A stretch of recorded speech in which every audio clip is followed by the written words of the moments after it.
សួស្តីបងប្អូនអរឡាញ់ម៉ូតូទាំងអស់គ្នាថ្ងៃនេះឈប់ម៉ូតូឃើញទេសភាពបឹងឈូកស្អាតក៏ថតជូនបងប្អូនទាំងអស់គ្នាមើលទៅហើយ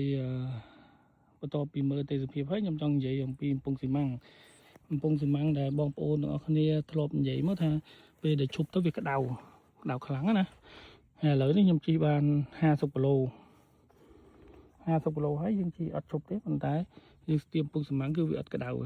អីល្មានេះវាក្តៅប៉ុន្តែអាចប៉ះបានណាខ្ញុំមិនប៉ះមួយស្រោមដៃណាប៉ះមួយនេះអញ្ចឹងស៊ីម៉ាំងនេះគឺស៊ីម៉ាំងស៊ីន Delta ណាដោយសារតែខ្ញុំសួរខាងជាងស៊ីម៉ាំងហើយនឹងខាងជាងជួសជុលម៉ូតូ 3-4 កន្លែងហ្នឹងគាត់ថានឹងស៊ីនអញ្ចឹងខ្ញុំក៏ស៊ីនតាមគាត់ទៅហើយមានបងប្អូនមួយចំនួនដែលគាត់សាកសួរថាតើ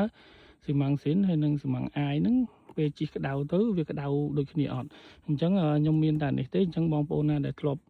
ប្រើប្រាស់ស៊ីម៉ាំងមកពីចិនឬមួយក៏មកពីថៃអីថា